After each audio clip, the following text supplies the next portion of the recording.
നമസ്കാരം. പകൽ വാർത്ത തുടങ്ങുന്നു. ആദ്യം പ്രധാന വാർത്തകൾ നോക്കാം. പൊന്നാനിയിൽ കപ്പൽ മീൻപിടുത്ത ബോട്ടിലിടിച്ച് 2 മരണം, 4 പേരെ രക്ഷപ്പെടുത്തി. കപ്പൽ ജീവനക്കാർക്കെതിരെ കേസ്. കപ്പൽ കസ്റ്റഡിയിലെടുക്കും.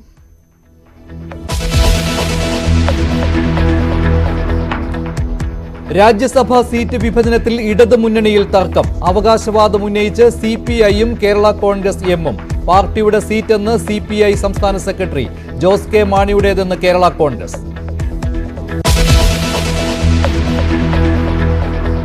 കാസർഗോഡ് കോൺഗ്രസിൽ ഫേസ്ബുക്ക് പോര്. ഉണ്ണിത്താനും മുൻ DCC അധ്യക്ഷനും നേർക്കുനേർ. പെരിയ ഇരട്ട കൊലപാതക കേസിലെ പ്രതികളുമായി ഉണ്ണിത്താൻ രാത്രി സംഭാഷണം നടത്തിയെന്ന ആരോപണം. പോസ്റ്റ് പിൻവലിച്ച് ബാലകൃഷ്ണൻ പെരിയ. ആണത്തമുണ്ടെങ്കിൽ ഉറച്ചു നിൽക്കാൻ വെല്ലുവിളിച്ച് ഉണ്ണിത്താൻ.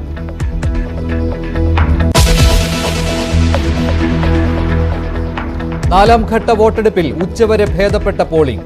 ആന്ധ്രയിലും ബംഗാളിലും സംഘർഷം.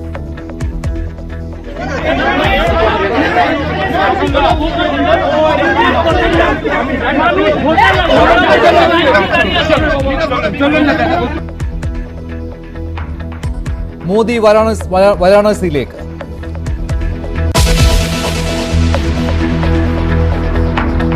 RMP നേതാവിന്റെ വീടിന് ബോംബെറിഞ്ഞ സംഭവത്തിൽ 3 പേർക്കെതിരെ കേസ്. പിന്നിൽ CPM എന്ന് ഹരിഹരൻ. കണ്ണൂർ മോഡൽ ഇടപെടലെന്ന് RMP. 1-ാം പ്രതി CPM ജില്ലാ സെക്രട്ടറി എന്ന് പ്രതിപക്ഷ നേതാവ്. CBSE +2 ഫലം പ്രഖ്യാപിച്ചു. ജയിച്ചത് 86.98%. കൂടുതൽ ജയം തിരുവനന്തപുരം മേഖലയിൽ.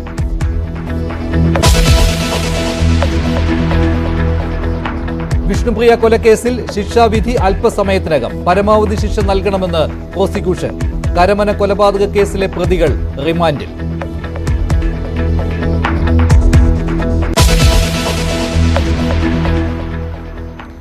മലപ്പുറം പൊന്നാനിയിൽ നിന്ന് പോയ മത്സ്യബന്ധന ബോട്ടിൽ കപ്പലിടിച്ച് 2 പേർ മരിച്ചു. കാണാതായ പൊന്നാനി പള്ളിപ്പടി സ്വദേശി ഗഫൂറിന്റെയും അഴീക്കൽ സ്വദേശി സലാമിന്റെയും മൃതദേഹം കണ്ടെടുത്തു.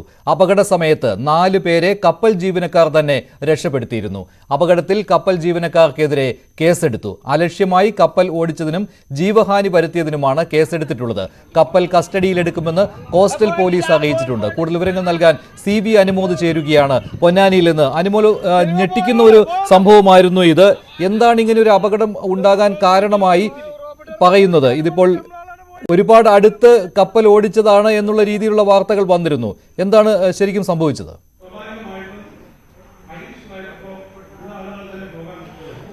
മഞ്ജുഷ, ഇന്നലെ പുലർച്ചെ 1 മണിക്ക് ശേഷമാണ് ഈ ഒരു അപകടം സംഭവിക്കുന്നത്. ചാവക്കാട് തീരത്തിനോട് ചേർന്നാണ്, അതായത് 12 നോട്ടിക്കൽ മൈൽ അകലെയാണ് ഈ സംഭവം നടക്കുന്നത്. ഇതുമായി ബന്ധപ്പെട്ട് നമുക്ക് കോസ്റ്റൽ പോലീസിന്റെ ഭാഗത്തുനിന്നും അതുപോലെ മത്സ്യബന്ധനത്തിന് പോയവരുടെ ഭാഗത്തുനിന്നും 2 തരത്തിലുള്ള കാര്യങ്ങളാണ് പറഞ്ഞു കേട്ടിട്ടുള്ളത്. അതിൽ ഒന്നാമതായിട്ട് മത്സ്യബന്ധനത്തിന് പോയവർ പറയുന്നത് ഈ ഒരു കപ്പലിന്റെ ഭാഗത്താണ് പ്രശ്നം. കപ്പൽ സാധാരണ പോകാത്ത വഴിയിലൂടെയാണ് അത് സഞ്ചരിച്ചിട്ടുള്ളത്. അങ്ങനെ രാത്രി വളരെ വേഗത്തിൽ കപ്പൽ എത്തുകയായിരുന്നു. മാറാനുള്ള സമയം ബോട്ടുകാർക്ക് കിട്ടാത്ത ഒരു സാഹചര്യം ഉണ്ടായിരുന്നു. അങ്ങനെയാണ് ഈ അപകടം സംഭവിച്ചതെന്നാണ് മത്സ്യബന്ധനത്തിന് പോയവരുടെ ഭാഗത്തുനിന്നും നമുക്ക് അറിയാൻ കഴിഞ്ഞൊരു വിശദീകരണം. പക്ഷേ കോസ്റ്റൽ പോലീസ് പറയുന്നത് ഇന്ത്യൻ കപ്പലാണ് ഇത്. ഈ ഒരു ഇടിച്ചത് യുവരാജ് ഇന്ത്യൻ കപ്പലാണ്.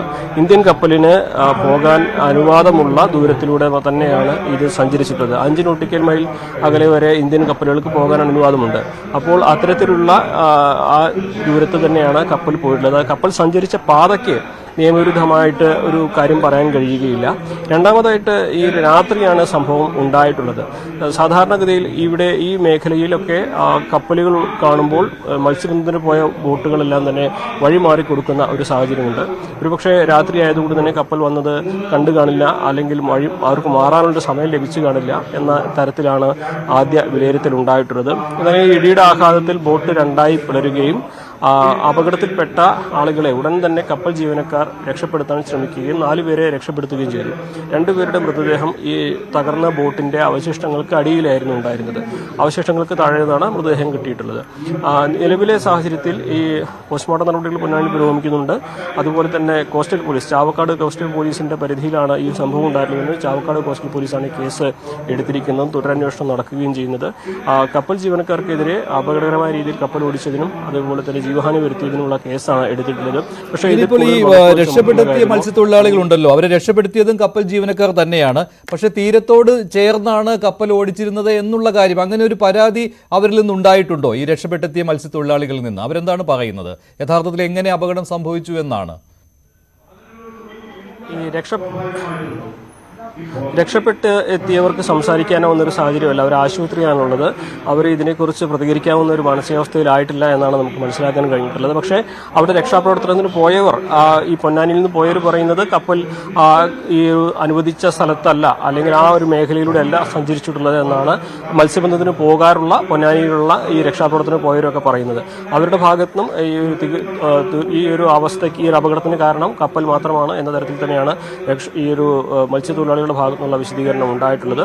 കോസ്റ്റൽ പോലീസ് പക്ഷേ മുഴുവൻ അത് അംഗീകരിച്ചിട്ടില്ല. കാരണം ഇന്ത്യൻ കപ്പലാണ്, അതുകൊണ്ട് ഇന്ത്യൻ തീരത്തിന് 5 നോട്ടിക്കൽ മൈൽ അടുത്തുവരെ കപ്പലുകൾക്ക് പോകാനുള്ള അനുമതി നിയമപരമായിട്ടുണ്ട്. ഇത് 12 നോട്ടിക്കൽ മൈൽ അകലെയാണ്. സ്വാഭാവികമായിട്ടും അപ്പോൾ നിയമപരമായിട്ടുള്ള വഴിയിലൂടെ തന്നെയാണ് കപ്പൽ പോയിട്ടുള്ളത് എന്ന നിലപാടാണ് കോസ്റ്റൽ പോലീസിനുള്ളത്. ബോട്ടിന്റെ ഏതാണ്ട് മധ്യഭാഗത്ത് വന്ന് കപ്പലിടിക്കുകയായിരുന്നു എന്നാണല്ലോ. ഈ ബോട്ട് ഒഴിഞ്ഞു പൊയ്ക്കോളും, കപ്പൽ മാറിപ്പൊക്കോളും എന്ന് കരുതി ബോട്ട് ഒതുക്കുകയായിരുന്നു ഈ മത്സ്യത്തൊഴിലാളികൾ ചെയ്തത്. ആ സമയം മധ്യഭാഗത്ത് വന്ന് ഇടിച്ചു, അങ്ങനെയും പറയുന്നുണ്ടല്ലോ. അത് അങ്ങനെയാണെങ്കിൽ ഇത് കപ്പലിൻ്റെ തന്നെ ഒരു പ്രശ്നം കൊണ്ടാണ്, അവരുടെ ഭാഗത്തു നിന്നുള്ള ഒരു വലിയ വീഴ്ച എന്ന് തന്നെ പറയാവുന്നതാണല്ലോ. അത് കോസ്റ്റൽ പോലീസ് അതിനെക്കുറിച്ച് ഒരു വ്യക്തത വരുത്തുന്നില്ല ഇപ്പോഴും. അതിലാണ് ഒരു സംശയമുള്ളത്. ഈ ബോട്ട് അവിടെ വെളിച്ചം ഉണ്ടായിരുന്നോ എന്ന ചോദ്യമാണ് ഉയരുന്നത്. 2 തരത്തിൽ അത്തരത്തിൽ വിശദീകരണങ്ങളുണ്ട്. ഈ രാത്രി ബോട്ട് അങ്കൂരമിട്ട് അവിടെ മത്സ്യബന്ധനത്തിന് വേണ്ടി നിർത്തിയതായിരിക്കാം, അല്ലെങ്കിൽ വിശ്രമിക്കുകയായിരിക്കാം, അല്ലെങ്കിൽ യന്ത്ര തകരാറ് നിർത്തിയതായിരിക്കാം. അതായത് ഈ കപ്പൽ വരുന്ന സമയത്ത് ബോട്ട് അവിടെ നിന്ന് മാറിയിട്ടില്ല എന്നതാണ് കോസ്റ്റൽ പോലീസ് ഇപ്പോൾ പ്രാഥമികമായിട്ട് പറഞ്ഞിട്ടുള്ള കാര്യം. അതിന് ഇനി ബോട്ടിൽ വെളിച്ചമുണ്ടായിരുന്നോ ഇല്ലയോ എന്ന കാര്യത്തിൽ സംശയമുണ്ട്. അങ്ങനെ വെളിച്ചമുണ്ടായിരുന്നെങ്കിൽ സ്വാഭാവികമായിട്ടും കപ്പലിന്റെ ഭാഗത്ത് തെറ്റുണ്ട്. കാര്യം വെളിച്ചം കണ്ടെങ്കിലും കപ്പൽ അതിന് വേണ്ട മുൻകരുതൽ എടുക്കേണ്ടതായിരുന്നു. പക്ഷേ വെളിച്ചമില്ലെങ്കിൽ ഒരുപക്ഷെ കപ്പൽ അത് കണ്ടു കാണില്ല. എന്നാണെങ്കിലും ആ കാര്യത്തിൽ കൂടുതൽ അന്വേഷണവും വിശദീകരണവും അല്ലെങ്കിൽ ഈ കോസ്റ്റൽ പോലീസിന്റെ ഭാഗത്തുനിന്ന് നടത്തേണ്ടതായിട്ടുണ്ട്.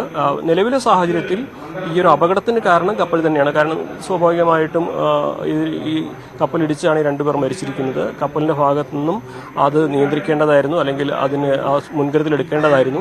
പക്ഷേ ഈ ബോട്ട് കൃത്യമായിട്ട് വെളിച്ചത്തിലായിരുന്നു ഉണ്ടായിരുന്നത് എന്ന കാര്യത്തിൽ ഒരു സംശയമുണ്ട്. ആ സംശയം ദൂരീകരിക്കേണ്ടത് കോസ്റ്റൽ പോലീസാണ്. എന്താണെങ്കിലും അപകടത്തിന് രക്ഷപ്പെട്ടവർ വലിയ ഒരു ട്രോമയിലാണ്. സ്വാഭാവികമായിട്ട് അവർക്ക് സംസാരിക്കാവുന്ന ഒരു അവസ്ഥയിലെത്തിയിട്ടില്ല. മാത്രമല്ല അവർ ആശുപത്രിയിലുമാണ്. അതുകൊണ്ട് തന്നെ ഇനി അവരുടെ ഭാഗത്തുനിന്നും എന്താണ് സംഭവിച്ചതെന്നുള്ള കാര്യത്തിൽ ഒരു വ്യക്തത കൈവരേണ്ടതുണ്ട്. പലരും തൃശ്ശൂർ മേഖലയിലാണുള്ളത്. മൃതദേഹങ്ങളാണ് പൊന്നാനി മേഖലയിലേക്ക് കൊണ്ടുവന്നിരിക്കുന്നത്. താലൂക്ക് ആശുപത്രിയിലാണ് പൊന്നാനി ഈ പോസ്റ്റ്മോർട്ടം നടപടികളൊക്കെ നടക്കുന്നത്. നിലവിലെ സാഹചര്യത്തിൽ കോസ്റ്റൽ പോലീസിന്റെ ഈ ഒരു കുറ്റം, അതായത് കപ്പൽ ജീവനക്കാർ അപകടകരമായി കപ്പൽ ഓടിക്കുകയും ജീവഹാനി വരുത്തുകയും ചെയ്യുന്ന കുറ്റമാണ് അവർക്കെതിരെ ചുമത്തിയിട്ടുള്ളത്. ഇനി മറ്റ് നടപടികൾ, ഇതിൽ കൂടുതൽ അന്വേഷണത്തിന് ശേഷം, അതായത് കപ്പൽ ജീവനക്കാരുടെ മൊഴി വിശദമായി എടുത്ത്, ഈ അപകടത്തിൽ രക്ഷപ്പെട്ടവരുടെ മൊഴി വിശദമായി എടുത്ത് സാഹചര്യങ്ങൾ വിശകലനം ചെയ്ത ശേഷമേ എന്തായാലും നടപടികൾ ഉണ്ടാവുകയുള്ളൂ എന്നാണ് അറിയാനാവുന്നത്. ശരി, 2 പേരാണ് ഈ അപകടത്തിൽ മരിച്ചത്. 6 പേരാണ് ബോട്ടിൽ ഉണ്ടായിരുന്നത്. കപ്പൽ ബോട്ടിൽ വന്നിടിക്കുകയായിരുന്നു.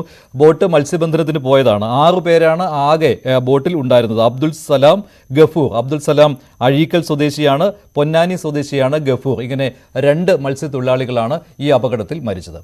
മറ്റൊരു വാർത്ത എറണാകുളം പുതുവൈപ്പിൽ നിന്നാണ്. പുതുവൈപ്പ് ബീച്ചിലെ അപകടത്തിൽ ഇപ്പോൾ മരണം 3 ആയിട്ടുണ്ട്. ചികിത്സയിലുള്ള 2 പേർ കൂടി മരിച്ചു. കത്രിക്കടവ് സ്വദേശി മിലൻ സെബാസ്റ്റ്യൻ, എളംകുളം സ്വദേശിയായ ആൽബിൻ എന്നിവരാണ് മരിച്ചത്.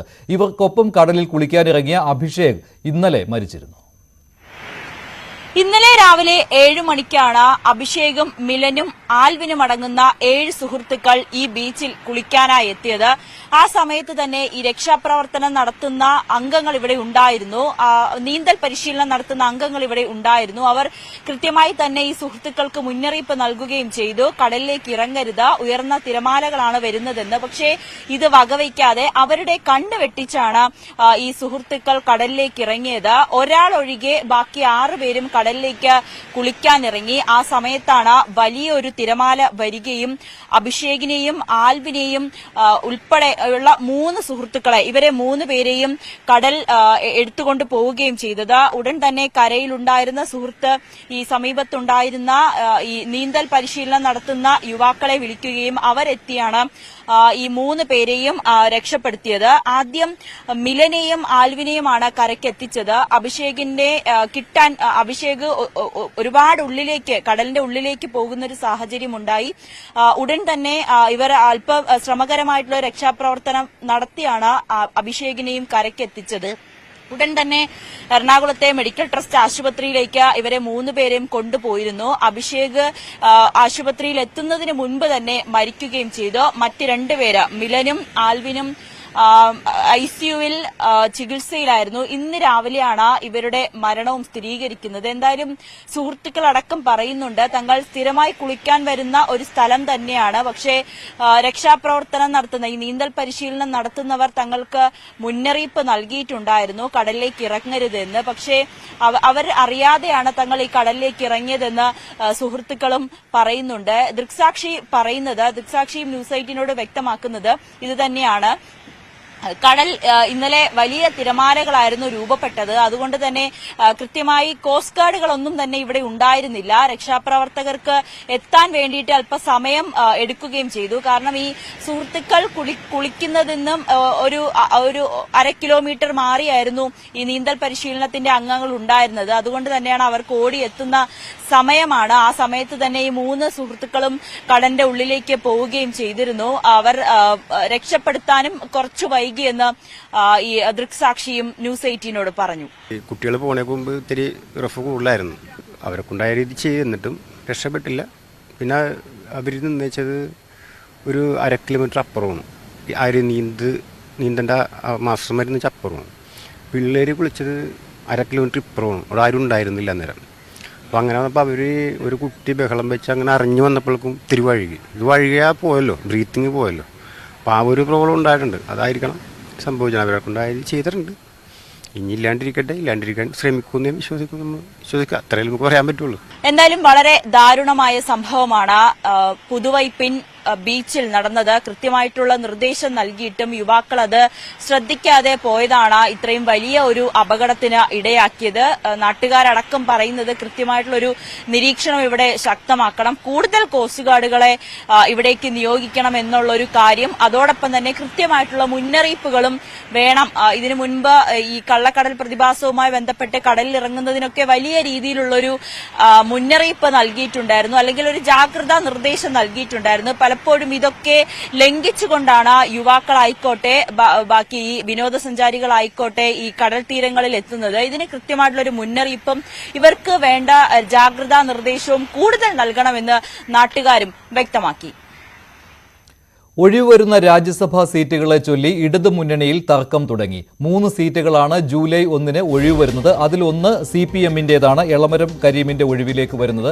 രണ്ടാമത്തേത് ബിനോയ് വിശ്വത്തിന്റെ ഒഴിവിലേക്ക് വരുന്ന CPI-യുടെ സീറ്റും മൂന്നാമത്തേത് ജോസ് കെ മാണിയുടെ ഒഴിവിൽ വരുന്ന കേരള കോൺഗ്രസ് എമ്മിന്റെ സീറ്റുമാണ്. പക്ഷേ നിലവിലെ അംഗബലം അനുസരിച്ച് UDF-ന് 1ഉം LDF-ന് 2ഉം പേരെ രാജ്യസഭയിലേക്ക് അയക്കാൻ കഴിയും. പക്ഷേ സീറ്റ് വേണം എന്ന നിലപാടിൽ CPI-യും കേരള കോൺഗ്രസ് എമ്മും അവകാശവാദം ഉന്നയിച്ചു കഴിഞ്ഞു. ഒരു സീറ്റ് സ്വാഭാവികമായിട്ടും CPM-ന്റേതാണ്. അതുകൊണ്ട് ഒന്നുകിൽ കേരള കോൺഗ്രസ് എമ്മിന് അല്ലെങ്കിൽ CPI-ക്ക്, രണ്ടിൽ ഒരാൾക്കേ സീറ്റ് കിട്ടുകയുള്ളൂ ഇപ്പോഴത്തെ സാഹചര്യത്തിൽ.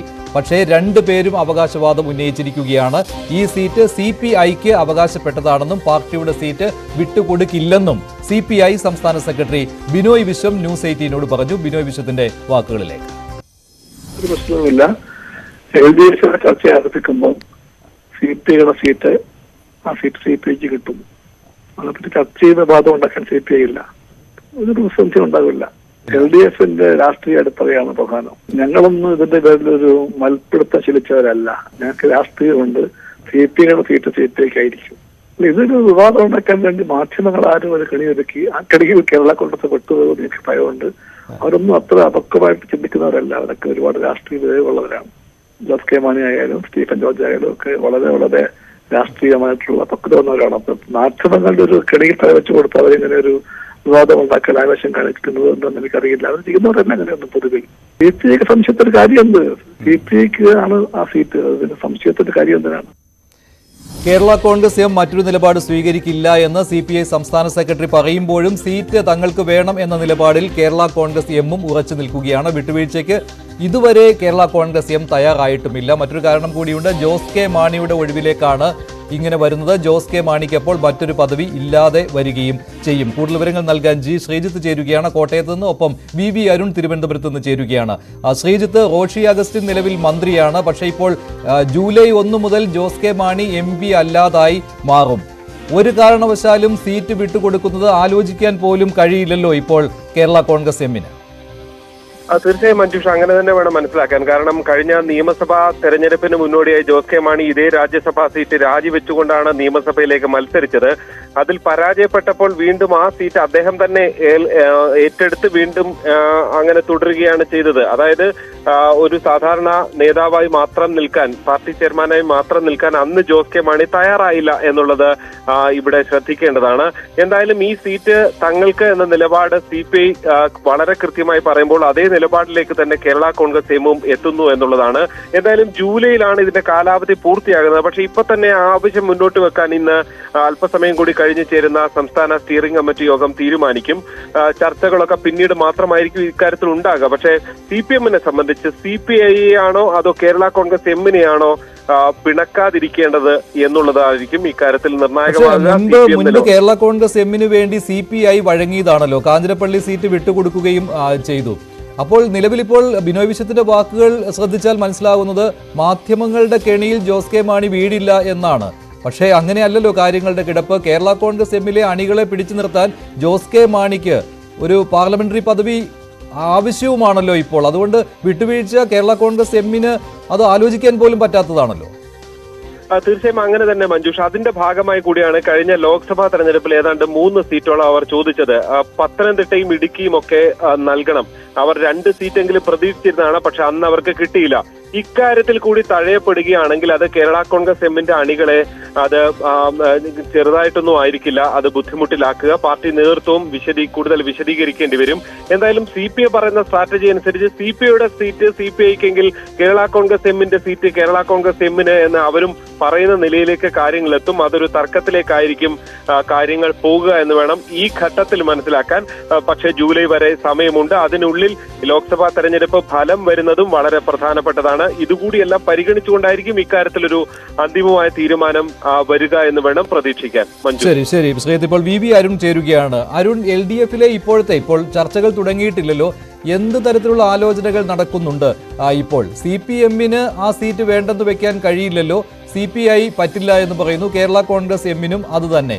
അപ്പോൾ ആര് വിട്ടുവീഴ്ച ചെയ്യും എന്നാണ് ഇപ്പോഴത്തെ ഒരു നിലയിൽ പറയാൻ കഴിയുക? മഞ്ജുഷ, ഇടതുമുന്നണിയുടെ 3 MP-മാരാണ് നിലവിൽ ഈ സീറ്റ് ഈ രാജ്യസഭയിൽ ഈ ഒഴിവുകളിലുള്ളത്. അത് CPM-ന്റെ ഒരു MP ഇളമരം കരീം, CPI-യുടെ ബിനോയ് വിശ്വം, കേരള കോൺഗ്രസ് എമ്മിൻ്റെ ജോസ് കെ മാണി. ഈ 3 പേരും ഒഴിയുമ്പോൾ 3 ഒഴിവ് വരും. പക്ഷേ അവിടെ 2 സീറ്റുകൾ മാത്രമേ ഇടതുമുന്നണിയുടെ ഇപ്പോഴത്തെ നിയമസഭയിലെ കക്ഷിനില അനുസരിച്ച് കക്ഷിബലം അനുസരിച്ച് അവർക്ക് ജയിക്കാൻ കഴിയും. ഒരു സീറ്റ് UDF-ന് ജയിക്കാൻ കഴിയും. അതുകൊണ്ട് ഈ 3-ൽ ആരെ വിട്ടുവീഴ്ചയും, CPM ആണോ CPI ആണോ അല്ലെങ്കിൽ കേരള കോൺഗ്രസ് എമ്മോ, ആര് വിട്ടുവീഴ്ച ചെയ്യുമെന്നാണ് ഇപ്പോൾ പ്രധാന തർക്കം മുന്നണിയിലുള്ളത്. CPM-ന് അത്ര എളുപ്പം ഈ സീറ്റ് വേണ്ടെന്ന് വയ്ക്കാൻ കഴിയില്ല. ഇവിടെ കേന്ദ്ര കമ്മിറ്റി അംഗത്തിൻ്റെ ഒഴിവിൽ വരുന്ന സീറ്റാണ്. മാത്രമല്ല ലോക്സഭയിൽ എത്രത്തോളം സീറ്റുകൾ അവർക്ക് ലഭിക്കുമെന്ന കാര്യത്തിലൊക്കെ വലിയ അനിശ്ചിതത്വമുണ്ട്. ലഭിച്ചാൽ തന്നെയും CPIക്ക് ദേശീയതലത്തിൽ ഒരു സീറ്റിൽ കൂടി രാജ്യസഭയിലേക്ക് പോകാൻ കഴിയുന്ന CPM അത് പോകാൻ അവർ ആഗ്രഹിക്കുന്നു. CPIക്ക് അവരുടെ സംസ്ഥാന സെക്രട്ടറി ദേശീയ സെക്രട്ടറിയുമായ ബിനോയ് വിശ്വമാണ് ഒഴിവ് വരുന്നത്. അവരും ആ സീറ്റ് വിട്ടുകൊടുക്കാൻ തയ്യാറല്ല. കേരള കോൺഗ്രസിനും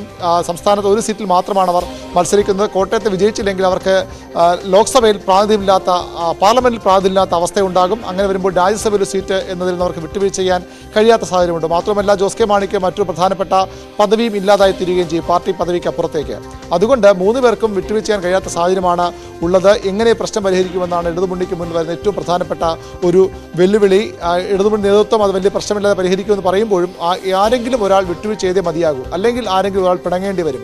സ്വാഭാവികമായും CPM സീറ്റ് അവർ എടുക്കും. CPIക്കും അവർ ബിനോയ് വിശ്വം അത്രയധികം ആത്മവിശ്വാസത്തോട് പറയാൻ തങ്ങളുടെ സീറ്റ് ആർക്കും വിട്ടുകൊടുക്കില്ല. അങ്ങനെ വരുമ്പോൾ ഒന്നുകിൽ ജോസ് കെ മാണിയെ പിണക്കേണ്ടി വരും, അല്ലെങ്കിൽ ജോസ് കെ മാണി സഹിക്കേണ്ടി വരും.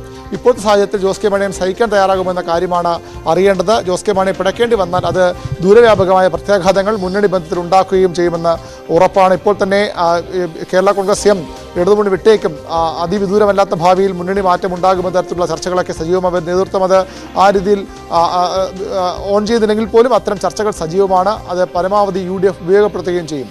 നിയമസഭാ തെരഞ്ഞെടുപ്പിന് മുമ്പെങ്കിലും കേരള കോൺഗ്രസ് എമ്മിനെ UDF എത്തിക്കാൻ വലിയ ശ്രമം UDF ഭാഗത്തുനിന്നും ഉണ്ടാകുന്നുണ്ട്. അതുകൊണ്ട് തന്നെ വലിയൊരു പ്രതിസന്ധി ഈ സീറ്റ് വിഭജനവുമായി ബന്ധപ്പെട്ട് ഇടതുമുന്നണി രൂപപ്പെടാൻ തന്നെയാണ് സാധ്യത. അല്ലെങ്കിൽ CPM വിട്ടുവീഴ്ച ചെയ്യേണ്ടി വരും. CPI വിട്ടുവീഴ്ചയ്ക്കില്ലെന്ന് വ്യക്തമാക്കിയിട്ടുണ്ട്.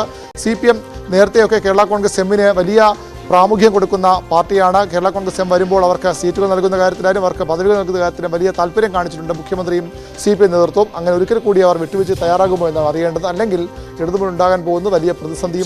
ശരിയാണ്. പുതിയൊരു തർക്കം ഉടലെടുക്കുകയാണ് LDF-ൽ. അത് രാജ്യസഭാ സീറ്റിന്റെ കാര്യത്തിലാണ്. കേരള കോൺഗ്രസ് എമ്മും CPI-യും നിലപാടിൽ ഉറച്ചു നിൽക്കുകയാണെങ്കിൽ LDF-ൽ കാര്യങ്ങൾ ബുദ്ധിമുട്ടിലാകും. മറ്റൊരു വാർത്തയിലേക്ക്. വടകരയിൽ വീണ്ടും പ്രശ്നങ്ങളാണ്. RMP നേതാവ് KS ഹരിഹരന്റെ വീടിന് നേരെ സ്ഫോടക വസ്തു എറിഞ്ഞു. ഈ സംഭവത്തിൽ 3 പേർക്കെതിരെ, കണ്ടാലറിയാവുന്ന 3 പേർക്കെതിരെ പോലീസ് കേസ് എടുത്തിട്ടുണ്ട്. രാത്രി തന്റെ വീട് ആക്രമിച്ചതിന് പിന്നിൽ CPM ആണെന്നാണ് ഹരിഹരൻ പറയുന്നത്. ഹരിഹരന്റെ വീടിന് നേരെ ഉണ്ടായത് കണ്ണൂർ മോഡൽ ആക്രമണമാണെന്ന് RMP നേതാവ് N വേണു വാർത്താ സമ്മേളനത്തിൽ പ്രതികരിച്ചു. N വേണുവിന്റെ വാക്കുകളിലേക്ക്.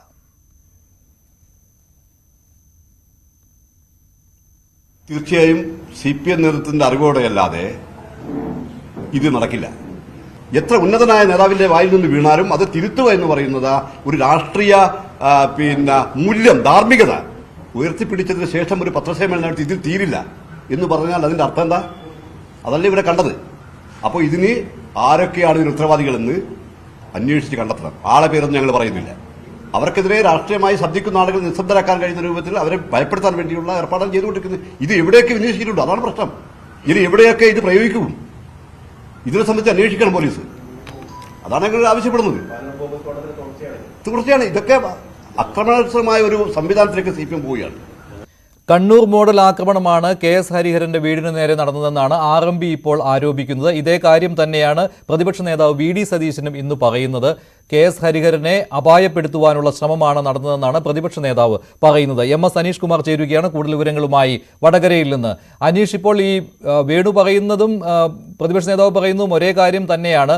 മാപ്പിൽ തീരില്ല എന്ന് CPM ജില്ലാ സെക്രട്ടറി പറഞ്ഞത് ഈ രീതിയിലുള്ള ആക്രമണം നടത്തുവാനുള്ള ആഹ്വാനമാണെന്നാണ്. എന്താണ് ഇപ്പോൾ വടകരയിൽ സംഭവിക്കുന്നത്? ഇപ്പോൾ ഈ 3 പേർക്കെതിരെ കേസ് എടുത്തിട്ടുണ്ടല്ലോ, അവർ CPM-കാരാണെന്ന് പോലീസ് സ്ഥിരീകരിക്കുന്നുണ്ടോ? 2 തരത്തിലെ കേസുകളാണ് ഇപ്പോൾ എടുത്തിരിക്കുന്നത്. 6 പേർക്കെതിരെ പോലീസ് കേസ് എടുത്തിട്ടുണ്ട്. ഒന്ന്, ഈ കാറിലെത്തി ഹരിഹരന്റെ വീടിനടുത്തെത്തി അസഭ്യം പറഞ്ഞതുമായി ബന്ധപ്പെട്ടാണ് പ്രതി ചേർത്തിരിക്കുന്നത്. അതിൽ കണ്ടാൽ അറിയുന്ന ആളുകൾ എന്നാണ് പറഞ്ഞിരിക്കുന്നത്. വടകര രജിസ്ട്രേഷനുള്ള ഒരു ചുവന്ന കാറിലാണ് ഇവരെത്തിയതെന്ന് ഹരിഹരൻ മൊഴി നൽകിയിരുന്നു. ഇതിന്റെ അടിസ്ഥാനത്തിലാണ് ഈ കേസ് എടുത്തിരിക്കുന്നത്. ഒപ്പം വീടിന് മുന്നിൽ പടക്കം അല്ലെങ്കിൽ സ്ഫോടക വസ്തു എറിഞ്ഞതുമായി ബന്ധപ്പെട്ടും ഒരാൾക്കെതിരെ കേസെടുത്തിട്ടുണ്ട്. അതും ആരെന്ന് തിരിച്ചറിയില്ല, കണ്ടാൽ അറിയുന്ന ആളെന്ന രീതിയിൽ തന്നെയാണ് കേസെടുത്തിരിക്കുന്നത്. ഇങ്ങനെ 2 സംഭവങ്ങളിലായാണ് നിലവിൽ കേസെടുത്തിരിക്കുന്നത്. വീര്യം കുറഞ്ഞ ഒരു സ്ഫോടക വസ്തു ആണ് ഉപയോഗിച്ചിരിക്കുന്നത്. വീടിന് നേരെ എറിയുകയായിരുന്നില്ല, അവിടെ വെച്ച് പൊട്ടിക്കുകയായിരുന്നു എന്നൊരു രീതിയിലുള്ള ഒരു നിഗമനവും ബോംബ് സ്ക്വാഡ് എത്തിയിട്ടുണ്ട്. രാവിലെ വളരെ വിശദമായ പരിശോധന തന്നെ നടത്തിയിരുന്നു. ഏത് വസ്തുവാണ് ഈ പൊട്ടിത്തെറിക്ക് ഉപയോഗിച്ചതെന്നുള്ള പരിശോധനകളും നടത്തിക്കൊണ്ടിരിക്കുന്നതെന്നാണ് നമുക്ക് മനസ്സിലാക്കാൻ കഴിയുന്നത്. എന്തായാലും ഈ സംഭവങ്ങൾക്ക് തൊട്ട് മുമ്പ് തന്നെ വീടിന് സമീപത്തോട് പലവട്ടം ഈ ബൈക്കിലും കാറിലുമൊക്കെ ആളുകൾ റോന്ത് ചുറ്റിയിരുന്നു. ഒപ്പം വീട്ടിലേക്ക് അസഭ്യവർഷം വലിയ രീതിയിൽ നടത്തിയിരുന്നു എന്ന അടക്കമുള്ള പരാതി അദ്ദേഹം ഉന്നയിച്ചിട്ടുണ്ട്. എന്തായാലും CPM പ്രവർത്തകർ തന്നെയാണ് ഈ സംഭവത്തിന് പിന്നിൽ എന്നാണ് അദ്ദേഹം മൊഴി നൽകിയിരിക്കുന്നത്. അതുകൊണ്ട് CPM പ്രവർത്തകരാണ് ഈ ആക്രമണത്തിന് പിന്നിൽ എന്ന രീതിയിൽ തന്നെയാണ് പോലീസ് FIR തയ്യാറാക്കിയിരിക്കുന്നതും ആളുകളെ തിരിച്ചറിയുന്നതിനുള്ള ശ്രമങ്ങളടക്കം പോലീസിന്റെ ഭാഗത്തുനിന്നും നടന്നുകൊണ്ടിരിക്കുന്നു. ഈ അദ്ദേഹത്തിന്റെ വീടിന് സമീപ പ്രദേശങ്ങളിലുള്ള CCTV ദൃശ്യങ്ങളും മറ്റും പരിശോധിച്ച് ഈ വാഹനങ്ങൾ കൃത്യമായി തിരിച്ചറിയുക, ആളുകൾ ആരാണ് എത്തിയെന്ന് തിരിച്ചറിയാൻ കഴിയുക എന്നീ കാര്യങ്ങളാണ് പോലീസ് പരിശോധിക്കുന്നത്. കേസിന്റെ വിവരങ്ങൾ എന്തെല്ലാമാണ് അനീഷ്? ഹരിഹരനെതിരെ കേസെടുത്തിരിക്കുന്നത് ഈ സ്ത്രീത്വത്തെ അപമാനിക്കുന്ന അടക്കമുള്ള കാര്യങ്ങൾ ചേർത്ത് ഈ കലാപാഹ്വാനം തുടങ്ങിയ കാര്യങ്ങൾ വകുപ്പുകൾ ചേർത്താണ് അദ്ദേഹത്തിനെതിരെ കേസെടുത്തിരിക്കുന്നത്. ജനാധിപത്യ മഹിളാ അസോസിയേഷൻ അടക്കം നിരവധി ആളുകൾ DYFI അടക്കമുള്ളവർ പരാതി നൽകിയിട്ടുണ്ട്. സംസ്ഥാന പോലീസ് മേധാവിക്കും ജില്ലാ പോലീസ് മേധാവിക്കും വടകര പോലീസിനും ഒക്കെ സംബന്ധിച്ച് പരാതി ലഭിച്ചിട്ടുണ്ട്. ഇതിന്റെ അടിസ്ഥാനത്തിലാണ് വടകര പോലീസ് ഇന്നലെ തന്നെ കേസെടുത്തിരിക്കുന്നത്. ഇനിയും ഈ ഹരിഹരന്റെ പ്രസംഗം സംബന്ധിച്ച വീഡിയോ ദൃശ്യങ്ങൾ പരിശോധിക്കുകയാണ് പോലീസ് അന്വേഷണത്തിന്റെ ഭാഗമായി നടത്തുന്ന ആദ്യ നടപടി. ഒപ്പം തന്നെ ഹരിഹരനെ വിളിച്ച് കാര്യങ്ങൾ ആരായും. വേദിയിലുണ്ടായിരുന്ന പ്രമുഖരായ ആളുകളിൽ നിന്നും ഒരുപക്ഷെ മൊഴിയെടുക്കുന്നതിനുള്ള ഒരു ആലോചനകൾ നടക്കുന്നുണ്ട് എന്ന് മനസ്സിലാക്കാൻ കഴിയുന്നു. എന്തായാലും 2 തരത്തിലുള്ള കേസുകളുമായി ബന്ധപ്പെട്ടും അന്വേഷണം മുന്നോട്ട് പോകുന്നു എന്നാണ് പോലീസ് അറിയിച്ചിരിക്കുന്നത്. ശരി അനീഷ്, എന്തായാലും 2 തരം കേസുകളാണ്. ഒന്ന് KS ഹരിഹരന്റെ വീടിന് നേരെ സ്ഫോടക വസ്തു എറിഞ്ഞ 3 പേർക്കെതിരെ, അസഭ്യം പറഞ്ഞ 3 പേർക്കെതിരെയും കേസ്. ഒപ്പം KS ഹരിഹരനെതിരെ സ്ത്രീത്വത്തെ അപമാനിച്ചതിനും കേസെടുത്തിട്ടുണ്ട്. കണ്ണൂർ ചക്കരക്കല്ലിൽ ബോംബ് സ്ഫോടനം. 2 ഐസ്ക്രീം ബോളുകളിൽ നിർമ്മിച്ച ബോംബുകളാണ് പൊട്ടിയത്. ബാവോട് റോഡരികിൽ പോലീസ് പട്രോളിംഗ് നടത്തുന്നതിനിടെയായിരുന്നു സ്ഫോടനം.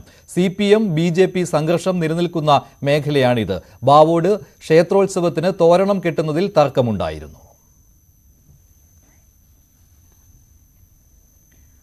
ആലുവയിൽ മാധ്യമപ്രവർത്തകയുടെ വീടിനു നേരെ ഗുണ്ട ആക്രമണം. കലാകൗമുദിയുടെ പ്രാദേശിക ലേഖിക ജിഷ ബാബുവിന്റെ വീടിനു നേരെയാണ് ആക്രമണമുണ്ടായത്. വീടിന്റെ വാതിലുകളും ജനലുകളും ഇരുചക്ര വാഹനങ്ങളും തല്ലിത്തകർത്തു. സംഭവത്തിൽ 5 പേരെ ആലുവ ഈസ്റ്റ് പോലീസ് കസ്റ്റഡിയിലെടുത്തിട്ടുണ്ട്. ഇന്നലെ വൈകിട്ടാണ് ഈ സംഭവം ഉണ്ടാകുന്നത്. വൈകിട്ട് ഇവിടെ എത്തിയ ഒരു സംഘം ആളുകൾ ഈ വീട് നിശേഷം അടിച്ചു തകർക്കുന്നു. വീടിന്റെ പുറത്തെ ചില്ല് ജനാലകളും അതോടൊപ്പം തന്നെ വാതിലും എല്ലാം തന്നെ തല്ലി തകർക്കുന്ന ഒരവസ്ഥയായിരുന്നു ഉണ്ടായിരുന്നത്. പുറത്തെ ചില്ലുകൾ ഏതാണ്ട് പൂർണ്ണമായും തന്നെ വീടിന്റെ ചില്ലുകൾ പൂർണ്ണമായിട്ട് തന്നെ തല്ലി തകർത്തിട്ടുണ്ട്. ഈ സമീപത്ത് ഇവരുടെ ചെടിച്ചട്ടികളും അതോടൊപ്പം തന്നെ കല്ലും എല്ലാം ഉപയോഗിച്ച് ഇത് തീർക്കുകയായിരുന്നു. വീടിനകത്ത് ജിഷയുടെ മകനുണ്ടായിരുന്നു. മകൻ ഈ വിവരം അമ്മയുടെ ഫോണിൽ വിളിച്ചു പറയുമ്പോൾ പുറത്തിറങ്ങരുത് എന്ന് നിർദ്ദേശം നൽകിയതുകൊണ്ട് മാത്രമാണ് മകന് നേരെയും അതിക്രമം ഉണ്ടാകാതിരുന്നതെന്നാണ് അവർ പറയുന്നത്. ഒപ്പം കഴിഞ്ഞ ദിവസങ്ങളിൽ തന്നെ ഉടലെടുത്ത ഒരു തർക്കം, അതാണ് ഈ രീതിയിലേക്ക് വലിയ രീതിയിലേക്ക് ബഹളമുണ്ടാകുന്ന രീതിയിലേക്ക് അടക്കം മാറിയത്. ഇതിൽ ഈ ദിവസങ്ങളിൽ പോലീസിൽ ഇവർ പരാതി നൽകിയിരുന്നുവെങ്കിലും അതിലും നടപടികൾ ഉണ്ടായില്ല. ഇക്കാര്യത്തിൽ പോലീസിൽ ആദ്യഘട്ടത്തിൽ നൽകിയ പരാതിയിൽ മൊഴിയെടുക്കുക മാത്രമാണ് ഉണ്ടായെന്ന് പറയുന്നു. കഴിഞ്ഞ ദിവസങ്ങളിലും ഇവരുടെ വീട്ടിൽ അടുത്തുള്ള കുടുംബ വീടിനോട് ചേർന്ന് താമസിക്കുന്നവരാണ് ഈ രീതിയിൽ അതിക്രമം നടത്തിയത്. അവിടെയും ഒരു തർക്കം ഈ രീതിയിൽ ഉണ്ടായിരുന്നു. എന്താണ് കഴിഞ്ഞ ദിവസങ്ങളിൽ ആദ്യം ഉണ്ടായ തർക്കം? ഒരുത്തം വന്നിട്ട് ഒരു വീഡിയോ വെച്ച് നമ്മൾ വീഡിയോ ഇല്ലാന്ന് പറഞ്ഞു. ആ വീഡിയോ ഇല്ലാന്ന് പറഞ്ഞ് തീരുന്നതിന് മുമ്പ് തന്നെ ഇവന് നേരെ കഴുത്തെ കയറി പിടിക്കണം. പകുതി സിറ്റ് ഔട്ടിലും പകുതി അകത്തോട്ട് ഞാൻ വീണു. വീണിട്ട് എനിക്ക് എഴുന്നേക്കാൻ പറ്റാണ്ടായി കഴിഞ്ഞ് കഴിഞ്ഞപ്പോൾ ഞാൻ ഭാര്യയും മോളും മാത്രമേ ഉള്ളൂ. എനിക്ക് ആൺപിള്ളേരൊന്നും ആരുമില്ല. പിന്നെ മോള് ഗർഭിണിയായിട്ട് ഇപ്പം 5-ാം തീയതി അന്ന് ഡേറ്റ് പറഞ്ഞേക്കണം, ഓപ്പറേഷൻ ഡേറ്റ് പറഞ്ഞേക്കാണ്. അപ്പം അതിന് 3 ദിവസം മുമ്പാണ് ഈ സംഭവം ഉണ്ടാവണം. അപ്പം അവർ വന്നിട്ട് പൊക്കി നോക്കുമ്പോൾ ഇങ്ങനെ മാറ്റാൻ നോക്കിയിട്ട് മാറ്റാൻ പറ്റണില്ല. അപ്പം ഇവർ കരഞ്ഞു, ഒച്ച വെച്ച് കരഞ്ഞു കഴിഞ്ഞപ്പോൾ ഈ അനിയന്റെ മക്കളും അയലക്കത്തുള്ള ആൾക്കാരും എല്ലാവരും വന്ന് കൂടിയിട്ട് ആണ് ഇവനെ പിടിച്ച് അവിടെ നിന്ന് മാറ്റി കഴിഞ്ഞപ്പോഴേക്കും അവരുടെ വീട്ടിൽ നിന്ന് ആങ്ങളമാരൊക്കെ എന്ന് പറഞ്ഞിട്ട് കുറെ ആൾക്കാരും വന്ന് ഇവനെ പിടിച്ച് വലിച്ചു കൊണ്ടുപോയി അതിന്റെ പെരക്കാത്തിട്ട് അവരാണ് തല്ലിയത്. എന്നിട്ട് തല്ലിയതിന്റെ പേര് തല്ലിയെന്നും പറഞ്ഞുകൊണ്ട് ഇവൻ തല്ലിയെന്നും പറഞ്ഞുകൊണ്ടാണ് ബാബുവിന്റെ മോൻ തല്ലിയെന്നും പറഞ്ഞുകൊണ്ടാ തല്ലിയത് അവരാണ്. തല്ലത് ഞങ്ങൾ കണ്ടുകൊണ്ടിരിക്കുകയാണ്. എന്നെ വിട്ടൂല ഇവര് പിടിച്ചു വെച്ച് എന്നെ അകത്ത് തന്നെ എന്റെ മുറ്റത്തൊന്നും ഇറക്കിയില്ല. പോലീസ് സ്റ്റേഷനിൽ പോയി അന്ന് രാത്രി പോലീസ് വന്ന് പരാതി കൊടുത്തിട്ടും പോലീസുകാർ ചെയ്തതല്ല. ശരിക്കും പറഞ്ഞിട്ടുണ്ടെങ്കിൽ പ്രതിനെ ബാധിനെ ഒരേപോലെ കണക്കാക്കി എന്നുള്ളതാണ്. എന്നിട്ടുണ്ടെങ്കിൽ ഞാൻ കേസ് കൊടുത്ത എന്നെ ഇന്ന് ഉച്ചവരെ നിൽക്കും, അത് കഴിഞ്ഞിട്ട് പിറ്റു ദിവസം ഉച്ചവരെ നിൽക്കും, ഉച്ചവരെ നിന്നിട്ട് പോകും നാളെ വാന്ന് പറഞ്ഞിട്ട് അങ്ങനെ പറഞ്ഞു ഇവിടെ ചെയ്തത്. അത് തന്നെ, അല്ലാണ്ട് ഞാൻ ഒരു പ്രശ്നത്തിനും പോണ ആളൊന്നുമില്ല.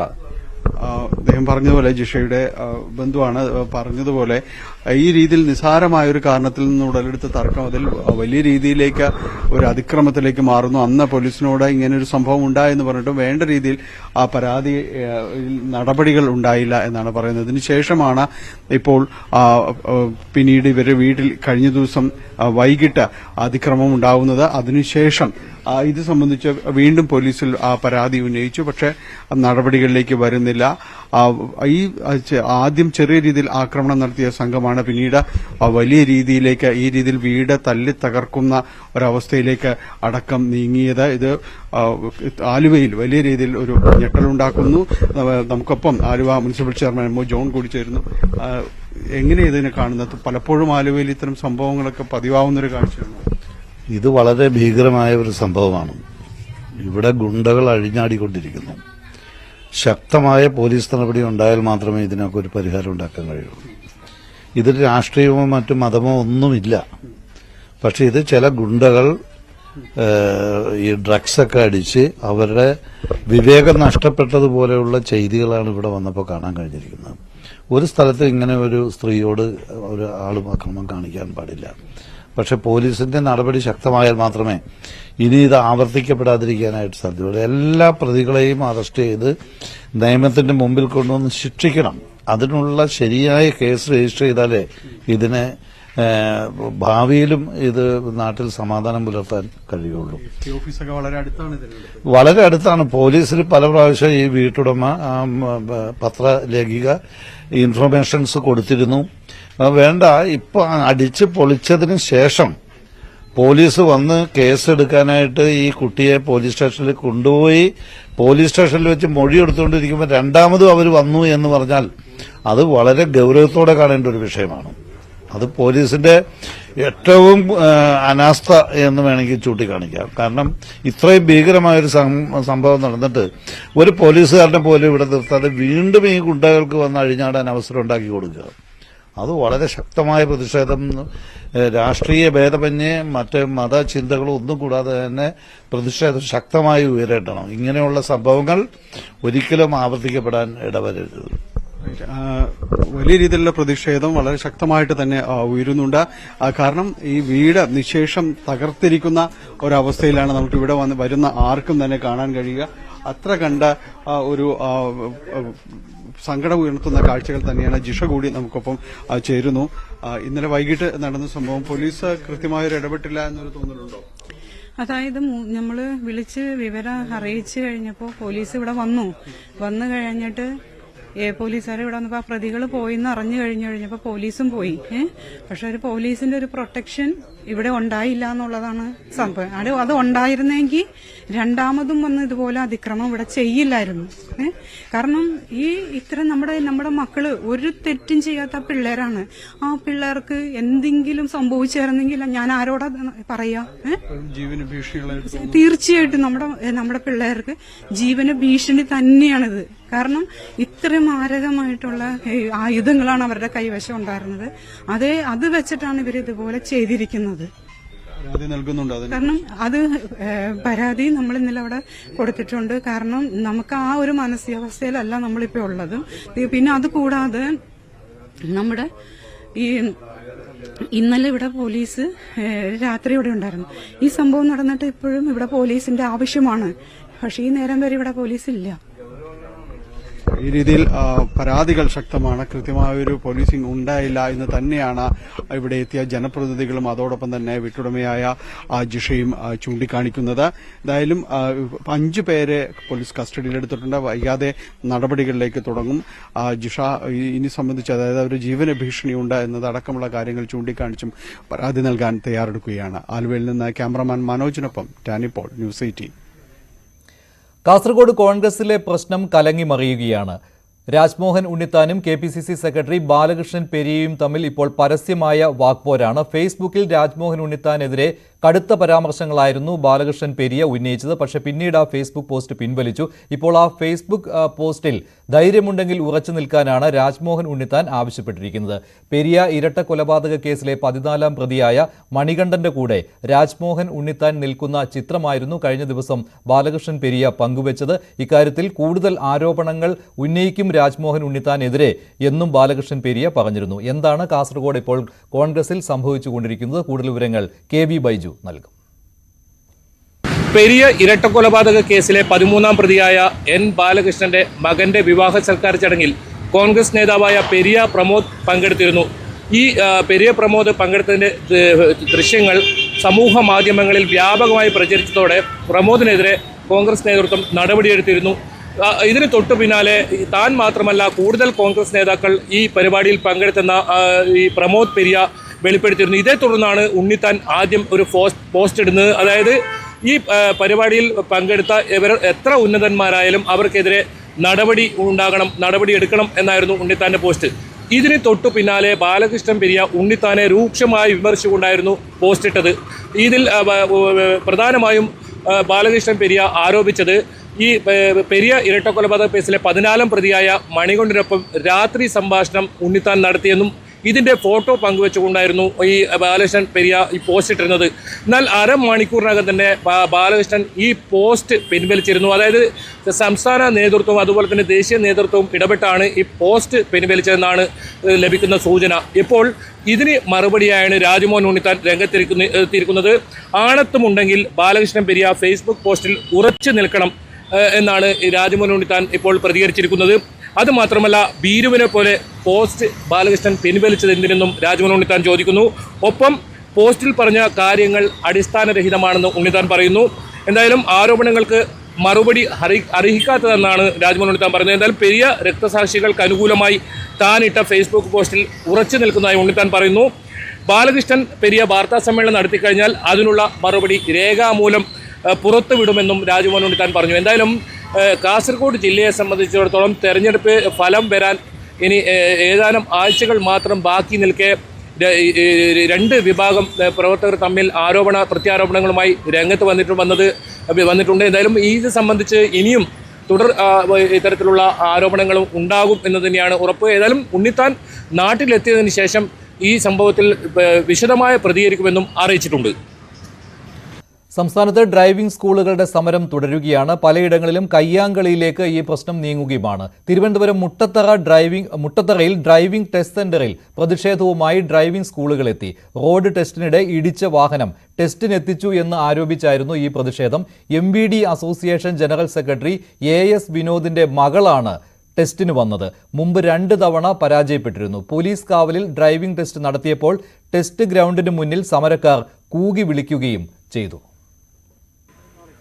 ഡ്രൈവിംഗ് സ്കൂൾ ഉടമകൾ അനിശ്ചിതകാല സമരം തുടങ്ങിയത് മെയ് 2-നാണ്. അന്നു മുതൽ ഇതുവരെയും പൂർണ്ണമായും ഡ്രൈവിംഗ് ടെസ്റ്റുകൾ സംസ്ഥാനത്ത് തടസ്സപ്പെടുകയായിരുന്നു. സ്വന്തം വാഹനങ്ങൾ, സ്വകാര്യ വാഹനങ്ങളിൽ വന്ന് വേണമെങ്കിൽ ഡ്രൈവിംഗ് ടെസ്റ്റ് നടത്താം, അതിനെ തങ്ങൾ എതിർക്കില്ലെന്നായിരുന്നു സമരക്കാർ പറഞ്ഞിരുന്നത്. ഇന്ന് 10:30 ഡ്രൈവിംഗ് ടെസ്റ്റ് അവസാനിക്കേണ്ടതായിരുന്നു. 25 പേരാണ് ഇന്നത്തെ ലിസ്റ്റിൽ പട്ടികയിൽ ഉണ്ടായിരുന്നത്. 25 പേരുടെയും പേര് 10 മണിയോടുകൂടി ഉദ്യോഗസ്ഥർ വിളിച്ചെങ്കിലും ആരും ഹാജരായതില്ല. എന്നാൽ 10:30 കഴിഞ്ഞിട്ടും വീണ്ടും ഉദ്യോഗസ്ഥർ ഇവിടെ നിന്ന് മാറാതെ വീണ്ടും ടെസ്റ്റിനായി ഇവിടെ ഗ്രൗണ്ടിൽ തുടർന്നു. അതിനുശേഷമാണ് 3 പേർ, 2 പേർ ഇരുചക്ര വാഹനങ്ങളുടെയും ഒരാൾ 4 ചക്ര വാഹനത്തെ കാറിൻ്റെയും ടെസ്റ്റിന് വേണ്ടിയാണ് എത്തിയത്. കാറിൻ്റെ ടെസ്റ്റിന് വേണ്ടി എത്തിയ പെൺകുട്ടി Kerala motor vehicle department gazette office association general secretary AS വിനോദിൻ്റെ മകളാണ്. ഇദ്ദേഹം KB ഗണേഷ് കുമാറുമായി വിവാദബദ്ധരുമായി അടുത്ത ബന്ധം പുലർത്തുന്ന ആളാണ്. അദ്ദേഹത്തിൻ്റെ മകൾ ടെസ്റ്റിനെത്തിയതോടുകൂടി ഒരു ഡ്രൈവിംഗ് സ്കൂൾ വാഹനത്തിൽ തന്നെയാണ്, കാറിൽ തന്നെയാണ് ടെസ്റ്റിന് എത്തിയത്. അതോടുകൂടിയാണ് ഇവിടെ സമരക്കാർ വലിയ പ്രതിഷേധവുമായി രംഗത്തെത്തിയത്. ഈ കുട്ടി റോഡ് ടെസ്റ്റ് നടത്തി, റോഡ് ടെസ്റ്റിൽ പാസ്സാവുകയും ചെയ്തു. ആ റോഡ് ടെസ്റ്റിൽ പാസ്സായത് തന്നെ ക്രമക്കേടെന്ന ആരോപണമാണ് സമരക്കാർ ഉന്നയിച്ചത്. അതിനുശേഷമാണ് 2 പേർ റോഡ് ടെസ്റ്റിന്, അത് ഇരുചക്രവാഹനം റോഡ് ടെസ്റ്റിന് എത്തിയത്. എങ്ങനെയായിരുന്നു ആ ടെസ്റ്റ്? ഞാൻ ഇൻഡിക്കേറ്റർ ഇട്ട് ഓടിച്ചു. ഞാൻ റൂൾ തെറ്റിച്ചാണ് ഓടിച്ചത്. അങ്ങനെയാണ് ടെസ്റ്റ് ഫെയിൽ ആയത്. പ്രതിഷേധക്കാരുടെ വലിയ സമരക്കാരുടെ പ്രതിഷേധമുണ്ട്, അതെങ്ങനെ ബാധിച്ചു? ടെൻഷനുണ്ട്, കാരണം പുറകിൽ നിന്ന് ഇങ്ങനെ വിളിച്ചു പറയുമ്പം. പക്ഷേ അവരവരുടെ രീതി പറയുന്നു, ഞാൻ എൻ്റെ കാര്യങ്ങൾ ചെയ്യുന്നു. എനിക്ക് വേണ്ടിയിട്ട് വേറെ ആരും ചെയ്യാനില്ലല്ലോ. അതുകൊണ്ട് ഞാൻ ഡ്രൈവിംഗ് സ്കൂളിൽ പഠിച്ചിട്ടാണോ വന്നത്? ഡ്രൈവിംഗ് സ്കൂളിൽ പഠിച്ചിട്ടുണ്ട്, പക്ഷേ ഞാൻ നമ്മൾ തന്നെ വന്നാണ്. കുഴപ്പമില്ല, ഞാൻ ഇൻഡിക്കേറ്ററിന്റെ ഡ്രൈവിംഗ് സ്കൂളിൽ പഠിച്ചു വന്നതാണോ? ഇരുചക്ര വാഹനത്തിൽ ലൈസൻസ് എടുക്കാൻ 2 പേരാണ് എത്തിയത്. 2 പേരും റോഡ് ടെസ്റ്റിൽ പരാജയപ്പെട്ടു. ഇൻഡിക്കേറ്റർ ഇട്ടതിൽ തന്നെ തെറ്റുണ്ടായിരുന്നു. അങ്ങനെ 2 പേരുടെയും, ഒരു സ്ത്രീയും ഒരു യുവാവുമാണ് ടെസ്റ്റ് ചെയ്തത്. 2 പേരും ആ റോഡ് ടെസ്റ്റിൽ പരാജയപ്പെട്ടു. അവർക്കെതിരെയും വലിയ പ്രതിഷേധവും കൂകിവിളിയും സമരക്കാരുടെ ഭാഗത്തുനിന്നുണ്ടായി.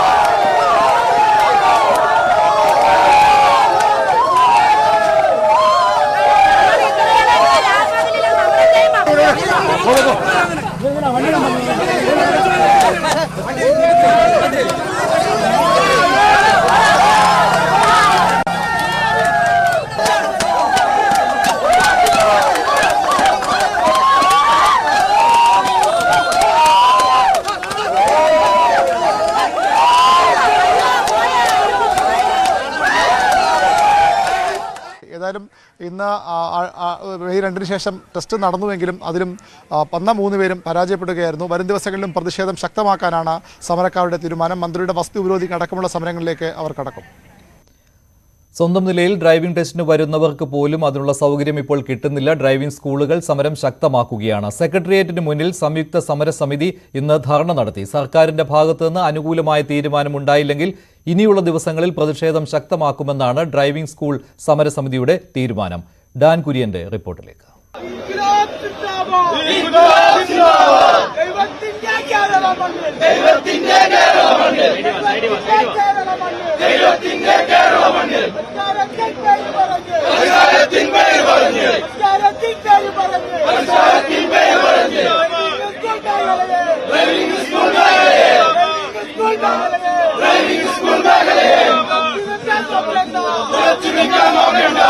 ഡ്രൈവിംഗ് ടെസ്റ്റിലെ അശാസ്ത്രീയതകൾ പരിഹരിക്കണമെന്ന ആവശ്യവുമായി ഏതാനും ദിവസങ്ങളായി മോട്ടോർ ഡ്രൈവിംഗ് സ്കൂൾ ഉടമകൾ സംസ്ഥാനത്തെ വിവിധ കേന്ദ്രങ്ങളിൽ നടത്തുന്ന പ്രതിഷേധം ഫലം കാണാതെ പോകുന്നതിനിടയിലാണ് സംയുക്ത സമരസമിതിയുടെ നേതൃത്വത്തിൽ പ്രതിഷേധം സെക്രട്ടേറിയറ്റ് കവാടത്തിലേക്ക് വ്യാപിപ്പിക്കുന്ന സാഹചര്യം ഉണ്ടായിരിക്കുന്നത്. CITU ഒഴികെയുള്ള തൊഴിലാളി സംഘടനകൾ, അതോടൊപ്പം സംസ്ഥാനത്തെ എല്ലാ ജില്ലകളിലുമുള്ള ഡ്രൈവിംഗ് സ്കൂൾ ഉടമകൾ തുടങ്ങിയവരാണ് ഇന്നത്തെ ഈ സമരത്തിൽ പങ്കെടുക്കുന്നത്.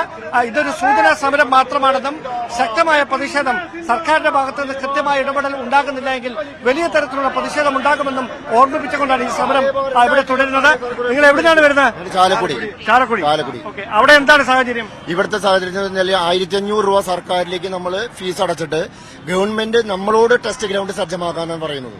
സർക്കാരിലേക്കാണ് 1500 രൂപ ഫീസ് അടയ്ക്കുന്ന ഒരു വിദ്യാർത്ഥിയിൽ നിന്ന് 10000 രൂപയ്ക്ക് ഇപ്പോൾ ഡ്രൈവിംഗ് ടെസ്റ്റ് നടത്തുന്ന ഒരു സാഹചര്യത്തിൽ പുതിയ മേഖലകളിൽ വരുമ്പോൾ 50000 രൂപ ഉണ്ടായാലും ഒരാൾക്ക് ലൈസൻസ് സമ്പാദിക്കാൻ പറ്റാത്ത. അതോടൊപ്പം തന്നെ ഈ ടെസ്റ്റുകളുടെ എണ്ണം നിങ്ങൾക്ക് തടസ്സമില്ലാത്ത രീതിയിൽ ഈ ഡ്രൈവിംഗ് സ്കൂൾ നടത്തിക്കൊണ്ട് പോകണമെങ്കിൽ എത്ര എണ്ണം ആക്കണമെന്നാണ് നിങ്ങൾ മുമ്പോട്ട് വെക്കുന്നത്? ഒരു മോട്ടോർ വെഹിക്കിൾ ഇൻസ്പെക്ടർക്ക് 60 പേരെ ഡ്രൈവിംഗ് ടെസ്റ്റ് നടത്താനാണ്. ഞങ്ങളുടെ യൂണിറ്റിൽ 2 മോട്ടോർ വെഹിക്കിൾ ഇൻസ്പെക്ടർ ഉണ്ട്. അപ്പോൾ 6 12 120 പേരെ കിട്ടും. പ്ലസ് ജോയിന്റ് ആർട്ടി ഉണ്ടെങ്കിൽ പ്ലസ് 60 ചെയ്യാം. നിലവിലത്തെ സാഹചര്യം പുതിയ പരിഷ്കാരം അനുസരിച്ച് എത്രയെന്നാണ് പറയുന്നത്? 25 ഒരാൾക്ക് ഓരോ യൂണിറ്റ് ഓഫീസിൽ 25 പേർക്കാണ് ടെസ്റ്റ്. അത് യൂണിറ്റ് ഓഫീസിൽ ആഴ്ചയിൽ 2 ടെസ്റ്റ് നടത്തുള്ളൂ. അത് അങ്ങനെയാണെങ്കിൽ എന്ത് പ്രായോഗിക ബുദ്ധിമുട്ടായിരിക്കും അത് ഉണ്ടാക്കുക? ഞങ്ങളുടെ ഒരുപാട് വിദ്യാർത്ഥികൾ ഡ്രൈവിംഗ് ലൈസൻസ് എടുക്കാൻ പറ്റാതെ ഫയലുകൾ കെട്ടിക്കിടക്കും. സർക്കാരിലേക്ക് ഫീസ് അടച്ച് കുട്ടികൾ കാത്തിരിക്കേണ്ടതായിട്ട് വരും. സർക്കാരിലേക്ക് ഫീസ് അടച്ച കുട്ടികൾക്ക് ലക്ഷങ്ങൾ നഷ്ടം വരും. തുടർന്നുള്ള പ്രതിഷേധം അങ്ങനെയാണെങ്കിൽ എങ്ങനെയായിരിക്കും? ഞങ്ങൾ ഡ്രൈവിംഗ് ടെസ്റ്റ് നടത്തില്ല. 4/2024 സർക്കുലർ പിൻവലിക്കുന്നതുവരെ ഞങ്ങൾ സമരം ചെയ്യുന്നതാണ് ഞങ്ങളുടെ സംഘടന പ്രഖ്യാപിച്ചിരിക്കുന്നത്. എന്തായാലും അത്തരത്തിലാണ് പ്രതിഷേധം പുരോഗമിച്ചുകൊണ്ടിരിക്കുന്നത്. സംസ്ഥാനത്തെ എല്ലാ ജില്ലകളിൽ നിന്നുമുള്ള ഡ്രൈവിംഗ് സ്കൂൾ ഉടമകൾ ഈ സമരത്തിന് പിന്തുണയുമായി, പ്രതിഷേധ സമരത്തിന്, സൂചനാ സമരത്തിന് പിന്തുണയുമായി തിരുവനന്തപുരത്തേക്ക് സെക്രട്ടേറിയറ്റിലേക്ക് മുമ്പിൽ എത്തിയിരിക്കുന്ന ഒരു സാഹചര്യമാണുള്ളത്. സർക്കാരിന്റെ ഭാഗത്ത് നിന്ന് കൃത്യമായ ഇടപെടൽ ഉണ്ടാകുന്നില്ല എങ്കിൽ പ്രതിഷേധം കടുപ്പിക്കുമെന്ന സൂചനകൾ തന്നെയാണ് തൊഴിലാളി സംഘടനകളും വ്യക്തമാക്കുന്നത്. എന്തായാലും ഇങ്ങനെ പ്രതിഷേധം വ്യാപിക്കുന്ന ഒരു സാഹചര്യം ഉണ്ടാകുന്ന ഒരു പശ്ചാത്തലത്തിൽ CITU പ്രത്യക്ഷ സമരരംഗത്തേക്ക് കടന്നുവരുന്ന സാഹചര്യം കൂടി ഉണ്ടായാൽ അത് സർക്കാരിനെ കൂടുതൽ പ്രതിരോധത്തിലാക്കുന്ന സാഹചര്യം ഉണ്ടാകും. എന്തായാലും ഗതാഗത മന്ത്രിക്ക് നേരെ രൂക്ഷമായ വിമർശനം ഉന്നയിച്ചുകൊണ്ടാണ് തൊഴിലാളി സംഘടനകളുടെ നേതൃത്വത്തിൽ സെക്രട്ടേറിയറ്റിന് മുന്നിലെ സംയുക്ത സമരസമിതിയുടെ പ്രതിഷേധം പുരോഗമിക്കുന്നത്. ക്യാമറാമാൻ സന്തോഷ് കുമാറിനൊപ്പം ഡാൻ കുര്യൻ, ന്യൂസ് 18. CBSEയുടെ 10ാം ക്ലാസ്സിലെയും പ്ലസ് ടുവിലെയും ഫലം പ്രഖ്യാപിച്ചു. പ്ലസ് ടുവിന് 86.98% വിജയം. കഴിഞ്ഞ വർഷത്തേക്കാൾ 0.65% ഇത്തവണ കൂടിയിട്ടുണ്ട്. തിരുവനന്തപുരം മേഖലയിൽ 99.99% വിജയമാണ്. 91% പെൺകുട്ടികൾ വിജയം കൈവരിച്ചു. ചെന്നൈയിൽ 98.47, ബംഗളൂരുവിൽ 96.95 എന്നിങ്ങനെയാണ് വിജയശതമാനം. 93.6 10ാം ക്ലാസ്സിലെ വിജയശതമാനം. CBSE വെബ്സൈറ്റുകളിൽ ഫലം കിട്ടും.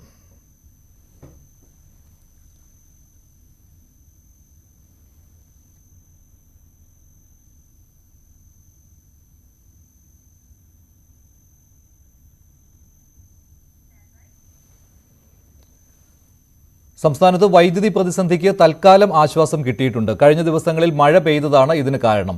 വൈദ്യുതി ഉപഭോഗം കുറഞ്ഞിട്ടുണ്ട്. നേരത്തെ 110 ദശലക്ഷം യൂണിറ്റ് വരെ ഉപഭോഗം വന്നിരുന്നു ഓരോ ദിവസവും. പക്ഷേ അത് ഇന്നലെ കുറഞ്ഞു. 87 ദശലക്ഷം യൂണിറ്റാണ് ഇന്നലത്തെ ഉപഭോഗം. മുൻ വർഷത്തെ അപേക്ഷിച്ച് കഴിഞ്ഞ മാർച്ചിൽ 12.79% കൂടുതൽ ഉപഭോഗം ഉണ്ടായിരുന്നു. കൂടുതൽ വിവരങ്ങളുമായി ഷംന ചേരുകയാണ് ന്യൂസ് ഡെസ്കിൽ നിന്ന്. ഷംന, ഇപ്പോൾ ഏറ്റവും പുതുതായിട്ട് KSEB നൽകുന്ന കണക്കനുസരിച്ച് ഒരു ലോഡ് ഷെഡിങ്ങിലേക്ക് പോകേണ്ട സാഹചര്യം ഇല്ലല്ലോ. ഇപ്പോഴത്തെ ഒരു കണക്കെന്താണ് ഏറ്റവും ഒടുവിൽ KSEB നൽകുന്നത്?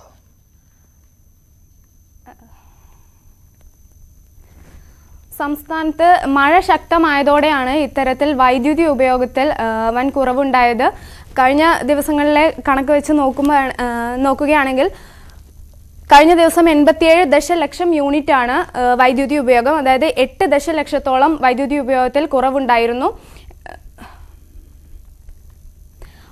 കഴിഞ്ഞ ഒരാഴ്ചത്തെ കണക്ക് പരിശോധിച്ചാൽ നമുക്കറിയാം തിങ്കളാഴ്ച അതായത് 6-ാം തീയതി 110 ദശലക്ഷം യൂണിറ്റാണ് ഉപഭോഗം ഉണ്ടായിരുന്നത്. ചൊവ്വാഴ്ചയും 110 ദശലക്ഷം തന്നെയായിരുന്നു. ബുധനാഴ്ച 109 ദശലക്ഷം യൂണിറ്റായി. വ്യാഴാഴ്ച 101 ദശലക്ഷം യൂണിറ്റായിരുന്നു. വെള്ളിയാഴ്ച 98 ദശലക്ഷം യൂണിറ്റായി. ശനിയാഴ്ച അത് കുറഞ്ഞു 95 ദശലക്ഷം യൂണിറ്റായി. ഞായറാഴ്ച നല്ല രീതിക്ക് കുറഞ്ഞ് 87 ദശലക്ഷം യൂണിറ്റായിരുന്നു വൈദ്യുതി ഉപഭോഗം. ജില്ലകളിൽ മഴ ശക്തമായതോടെയാണ് ഇത്തരത്തിൽ വൈദ്യുതി ഉപഭോഗത്തിൽ വൻ കുറവുണ്ടായത്.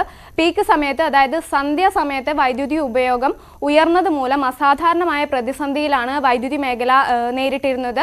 വിതരണ ശൃംഖലയ്ക്ക് ലോഡ് താങ്ങാൻ കഴിയാത്തത് മൂലം വൈദ്യുതി തടസ്സവും പതിവായിരുന്നു.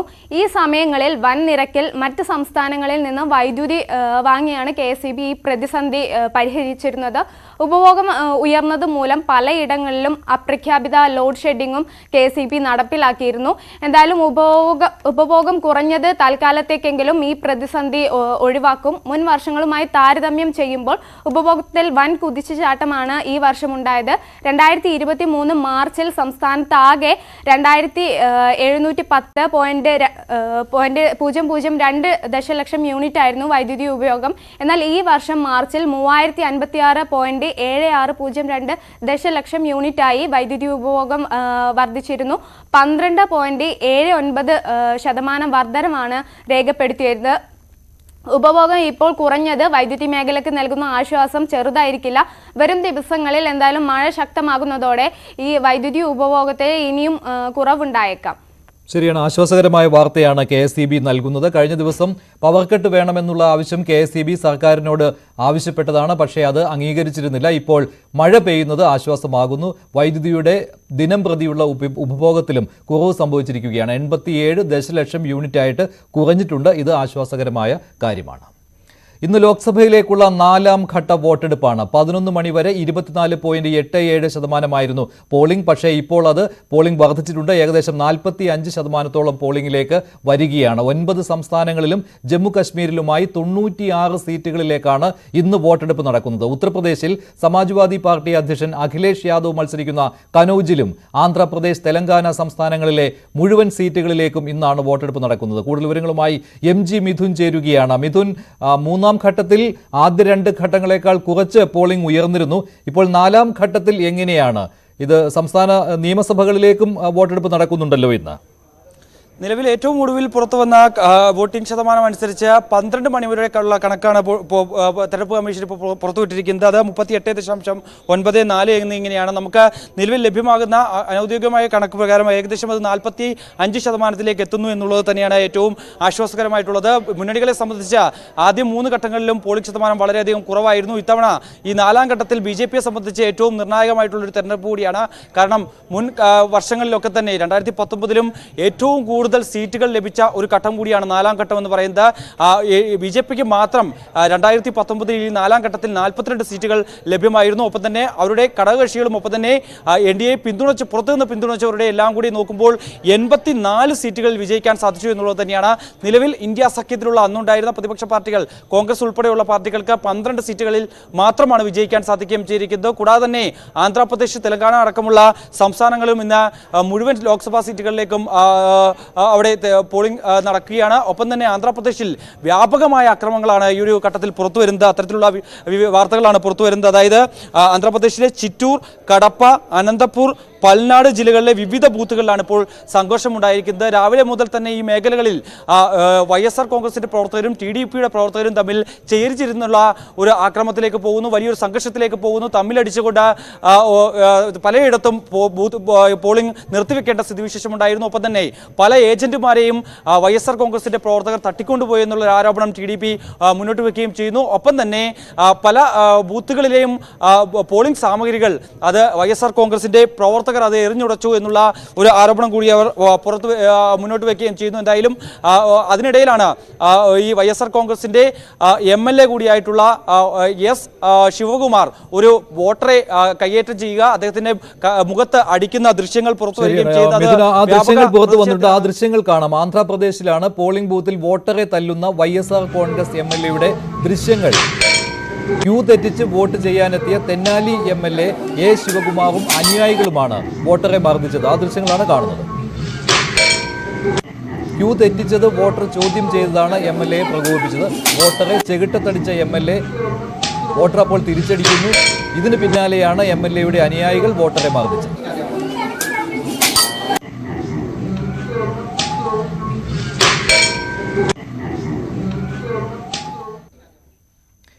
പാനൂർ സ്വദേശിയായ വിഷ്ണുപ്രിയയെ കൊലപ്പെടുത്തിയ കേസിൽ ശിക്ഷാവിധി ഇന്നാണ്. അല്പസമയത്തിനകം ശിക്ഷാവിധി പ്രഖ്യാപിക്കും. പ്രതി ശ്യാംജിത്ത് കുറ്റക്കാരനാണെന്ന് കോടതി കഴിഞ്ഞ ദിവസം കണ്ടെത്തിയിരുന്നു. വധശിക്ഷ നൽകണമെന്നാണ് പ്രോസിക്യൂഷൻ ആവശ്യപ്പെടുന്നത്. മനുഷ്യ മനസാക്ഷിയത്തിന് നടുക്കിയ വിഷ്ണുപ്രിയ കൊലക്കേസിൽ വിധി അല്പസമയത്തിനകം ഉണ്ടാവും. എന്തായാലും വെള്ളിയാഴ്ചയാണ് ഈ കേസിൽ പ്രതിയായ ശ്യാംജിത്ത് കുറ്റക്കാരനാണെന്ന് കോടതി കണ്ടെത്തിയത്. തലശ്ശേരി അഡീഷണൽ ജില്ലാ സെഷൻസ് കോടതിയാണ് വിധി പറയുക. ഈ വിഷ്ണുപ്രിയയുടെ 2 സഹോദരിമാരും ഒപ്പം ഇളയച്ചനും വിധി കേൾക്കാനായി കോടതി പരിസരത്ത് എത്തിയിട്ടുണ്ട്. എന്തായാലും ഇതിൽ കൃത്യമായ ശാസ്ത്രീയ തെളിവുകളാണ് പ്രോസിക്യൂഷൻ നിരത്തിയത്. ഈ കേസിൽ നേരിട്ട് ദൃക്സാക്ഷികളില്ലാത്തൊരു കേസായിട്ടും ഈ കേസിൽ ഇത്തരത്തിൽ പ്രതി കുറ്റക്കാരനാണെന്ന് കണ്ടെത്താൻ കഴിഞ്ഞതിൽ പ്രോസിക്യൂഷനെ സംബന്ധിച്ചോളം വലിയ പ്രതീക്ഷ നൽകുന്നു. പക്ഷേ ഈ പ്രതിക്ക് വധശിക്ഷ നൽകണമെന്നാണ് പ്രോസിക്യൂഷൻ ആവശ്യപ്പെട്ടത്. എന്തായാലും ഏറ്റവും കുറഞ്ഞത് ജീവപര്യന്തമെങ്കിലും ഈ പ്രതിക്ക് ഉണ്ടാകുമെന്ന പ്രതീക്ഷയിൽ തന്നെയാണ് ഇവരുള്ളത്. അല്പസമയത്തിനകം തന്നെ ഈ വിധി ഉണ്ടാകും. ഈ സംഭവം 2022 ഒക്ടോബർ 22 ഈ സംഭവം കേസിനാസ്പദമായ സംഭവം നടക്കുന്നത്.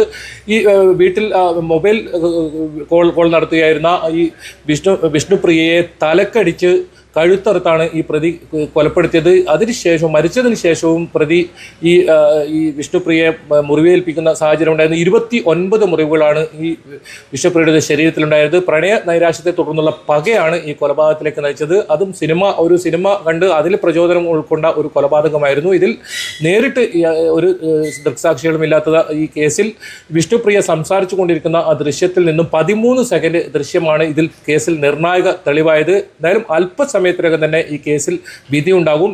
ഏവരും ഈ എന്താണ് ഈ വിധി എന്ന അറിയാനുള്ള ആകാംക്ഷയോടെയാണ് കാത്തിരിക്കുന്നത്. അക്ഷയ തൃതീയ ദിനത്തിലെ സ്വർണ്ണാഭരണ വിൽപ്പനയിൽ മലബാർ ഗോൾഡ് ആൻഡ് ഡയമണ്ട്സിന് നേട്ടം. അക്ഷയ തൃതീയ ദിനത്തിൽ 1361 കോടി രൂപയുടെ സ്വർണ്ണാഭരണങ്ങളാണ് വിറ്റത്. കഴിഞ്ഞ വർഷത്തേക്കാളും 39% കൂടുതൽ വിൽപ്പനയാണ് ഇത്തവണ.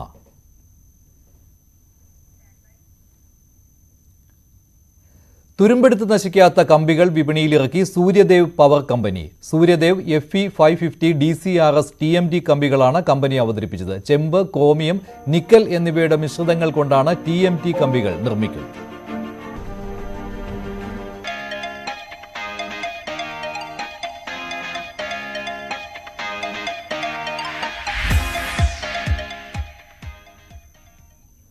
സ്വർണം വെള്ളി നിരക്കുകൾ കൂടി നോക്കാം. കവിത ഗോൾഡ് ആൻഡ് ഡയമണ്ട്സ് ഇന്നത്തെ സ്വർണം വെള്ളി നിരക്കുകൾ നിങ്ങൾക്കായി സമർപ്പിക്കുന്നത്. വലിയ സ്വപ്നങ്ങൾ, വലിയ സന്തോഷങ്ങൾ, വലിയ collection. Kavitha gold and diamonds. സ്വർണം 22 ക്യാരറ്റ് ഗ്രാമിന് 6690, പവന് 53,520. 18 ക്യാരറ്റ് ഗ്രാമിന് 5590, പവന് 44,720. വെള്ളി ഗ്രാമിന് 90, കിലോയ്ക്ക് 90,000. കവിത ഗോൾഡ് ആൻഡ് ഡയമണ്ട്സ് ഇന്നത്തെ സ്വർണം വെള്ളി നിരക്കുകൾ നിങ്ങൾക്കായി സമർപ്പിക്കുന്നത്. വലിയ സ്വപ്നങ്ങൾ, വലിയ സന്തോഷങ്ങൾ, വലിയ collection. Kavitha gold and diamonds. ഇടവേളയ്ക്ക് ശേഷം സ്പോട്ട് ലൈവുമായി ടോം കുര്യാക്കോസ് ചേരും.